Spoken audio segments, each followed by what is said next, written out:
you're leading the way. Walking through the forested foothills of Western Germany can feel a world away from the COP29 summit in Azerbaijan. But as leaders converge to discuss how to cut carbon emissions, some scientists here say this vast landscape could help Europe in its fight against climate change. These rocks are about 200 million years old. The concept of carbon capture and storage relies on trapping carbon dioxide produced by burning fossil fuels and storing it in a way so it doesn't affect the atmosphere.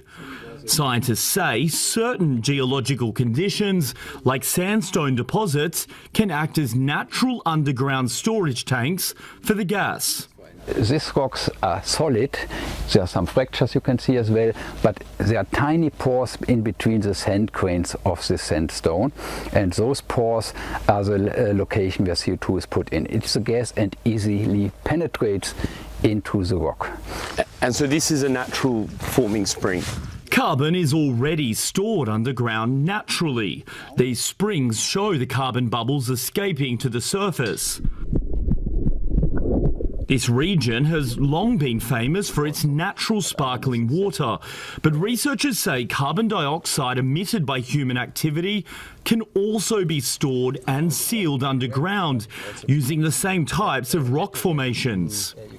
Well, this is just a small sample of what we can see here above the ground, but scientists believe the real opportunity lies underneath the surface. There are millions of square kilometres of rock formations just like this one, not just underneath Germany, but stretching across to France, the Netherlands and the United Kingdom, which is why a number of European countries are now talking to one another about using these types of so-called reservoirs as a way to combat climate change. Ebhard Pernot leads the Zero Emissions Platform, a Brussels think tank advising the European Union on strategies for carbon management. If we look at very large industrial facilities like a cement plant or a steel mill, for example, there's a lot of CO2 that's coming out of there, and so we've got technologies that are available to capture that CO2. We then purify it, we transport it, and then we store it, often in the same places where we take oil and gas from, deep in rock formations, hundreds of meters below the surface, and it stays there permanently. It binds itself to the rock, and most importantly, it keeps CO2 out of the atmosphere. But opinion has been split about the use of carbon capture and storage as a climate solution. Critics warn the technology is still largely untested, unproven at scale and very expensive. And capturing carbon should not be seen as an alternative to cutting emissions. Der Weltklimarat im Übrigen verweist darauf, dass CCS wieder nachhaltig ist, weil nämlich nur begrenzt einsetzbar und endlich in der Nutzung und mit zusätzlichen Risiken verbunden. Von der Logik wäre es eigentlich sinnvoll, erstmal abzuwarten, was an Restemissionen denn wirklich bleibt, wofür dann, und dann können wir gerne drüber reden. Some governments, including Germany's, have said that for now they don't support storing CO2 underground amid fears of community pushback over leaks. But Berlin is exploring opening up the practice under the seabed along the country's northern coastline.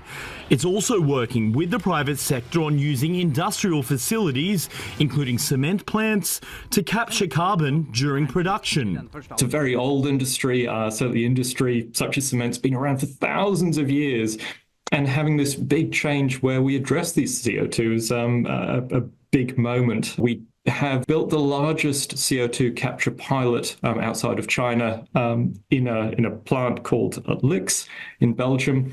That's got capacity to capture 25,000 tons of CO2 per year. That's forming the basis of a module that we will then expand. So there's an operating pilot in Belgium.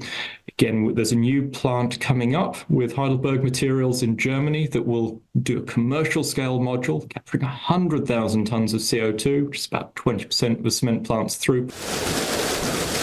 The rollout of carbon capture and storage projects remains far from widespread, but industry leaders believe interest will continue to bubble away as a solution towards strict greenhouse gas reduction targets, or to complement those efforts, and perhaps lead to a pipeline of new projects to better balance economic growth and emissions reductions.